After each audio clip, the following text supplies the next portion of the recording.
来いマリュウ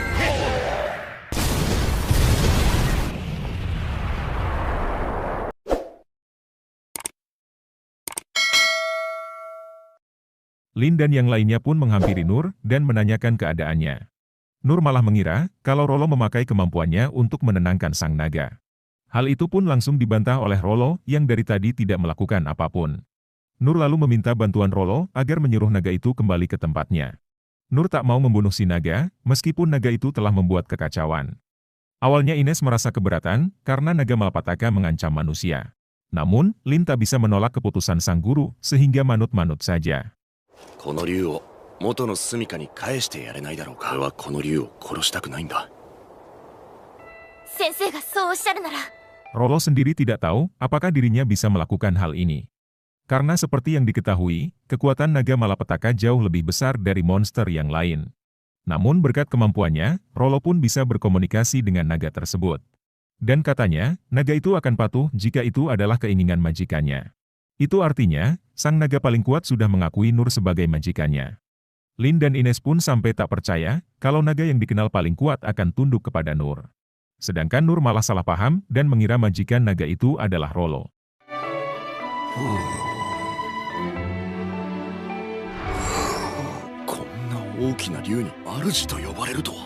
Naga itu kemudian disuruh pergi dan diminta tak membahayakan manusia lagi. Dan apapun yang dikatakan sang naga, hanya Rollo yang bisa memahaminya. Yang katanya, naga itu akan menuruti semua perintah yang dikatakan majikannya. Namun, saat naga itu terbang tinggi, ada sesuatu yang menyerangnya tiba-tiba. Yang ternyata, semua itu adalah ulah kekaisaran dari Das yang mengawasi dari jauh.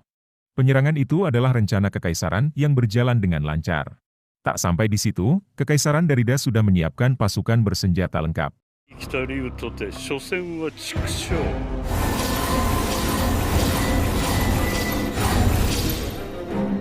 Sejak awal, Darida sudah merencanakan semua ini untuk menjatuhkan kerajaan Klais. Dan rupanya, yang menjinakkan naga itu adalah ras lain yang dibayar oleh kekaisaran. Mereka mengerahkan 3 benteng generator magis dan 4 senjata sinar magis berkekuatan tinggi yang disebut Brionak. Selain itu, seluruh prajurit telah dilengkapi senjata khusus yang terbuat dari magis. Namun, ada satu prajurit bernama Radeus yang tak setuju dengan penyerangan ini. Karena menurutnya, penyerangan ini tak menguntungkan kekaisaran. Akan tetapi, Kaisar dari Das masih saja ngotot untuk menjatuhkan kerajaan Klais.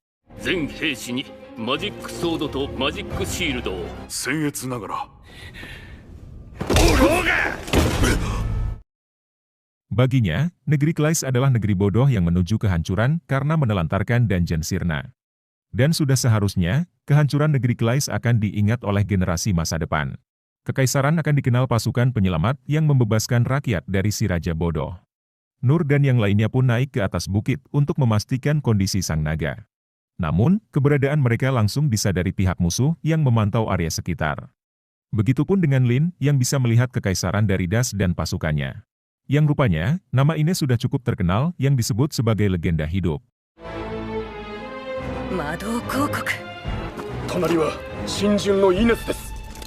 Darida selalu menyuruh pasukannya untuk menyerang mereka dengan senjata Brionak. Senjata itu diklaim berkekuatan tinggi dan jika terkena bisa langsung binasa. Daridas ingin menyingkirkan Ines sehingga perang ini tak akan pernah berakhir. Senjata itu pun lalu menembakkan sinar magis yang targetnya adalah Lin dan juga Ines. Dan sesaat sebelum ditembakkan, Ines pun menyuruh Lin agar mundur ke tempat aman. Kaisar Daridas pun sudah pede kalau tembakan itu akan membinasakan Ines. Namun lagi dan lagi, Nur bisa menangkis serangan itu dengan sangat mudah.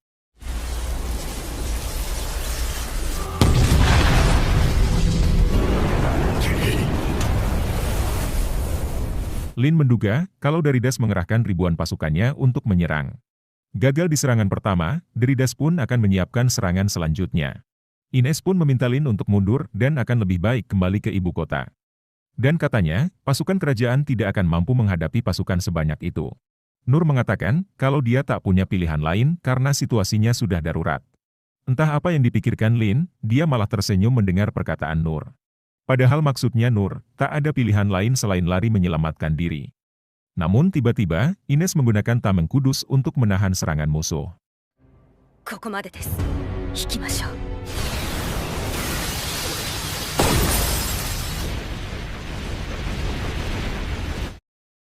Nur mengatakan kalau dia akan mengulur waktu agar mereka bertiga bisa kabur. Nur menyadari kemampuannya yang hanya bisa menakis dan tak ahli dalam bertarung. Namun sejak kecil, Nur sudah terbiasa untuk kabur dari kejaran para lebah. Yang secara tidak langsung, Nur menyamakan pasukan musuh dengan lebah-lebah yang mengejarnya. Akan tetapi, kesalahpahaman pun kembali terjadi antara Lin dan juga Nur. Lin malah bersiap memakai skillnya untuk menghempaskan Nur ke pasukan musuh. Yang padahal, Nur tak berniat untuk bertarung secara langsung. Dan sebelum dihempaskan, Nur memakai peningkatan fisik untuk menahan guncangan.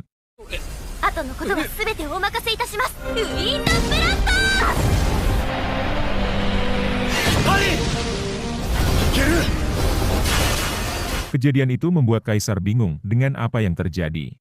Yang dimana, Nur malah berlarian ke sana kemari sambil mengayukan pedangnya. Pedang mereka pun langsung berterbangan karena ayunan pedangnya Nur. Nur hanya ingin mengulur waktu agar Lin dan yang lain bisa melarikan diri. Dan kebetulan, Nur malah melompat ke arah Kaisar dan mendarat di belakangnya. Bahkan, generator magis milik mereka pun dibuat hancur berterbangan.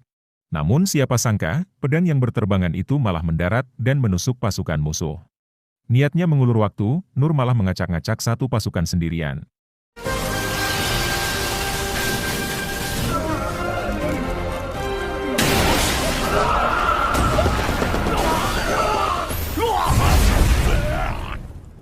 Nur lalu berjalan ke arah Kaisar, layaknya hewan buas yang akan memangsanya. Hal itu membuat Kaisar kena mental dan mengira Nur akan membunuhnya. Namun tiba-tiba, Nur malah berlari melewati Kaisar, yang membuat sang Kaisar hampir tertimpa senjata berat. Semua senjata canggih kekaisaran pun hancur, hanya dalam sekejap saja. Selain itu, 10.000 pasukan dari Das pun dibuat tumbang tanpa perlawanan. Dari Das sama sekali tak menyangka akan kehilangan semuanya.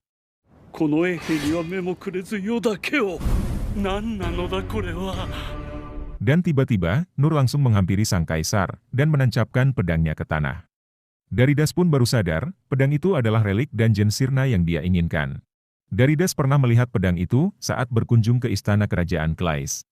Dan seharusnya, manusia biasa tak akan mampu menopang berat pedang tersebut. Bahkan, Raja Klais saja harus memakai pedang itu menggunakan 2 tangan. Dan menurut sang Kaisar, mustahil ada orang yang bisa melampaui Raja Klais. Hal itu membuat Kaisar sadar, kalau yang melakukan semua ini adalah Nur sendirian. Dan saking takutnya, sang Kaisar sampai kencing di celana dan kabur terbirit-birit.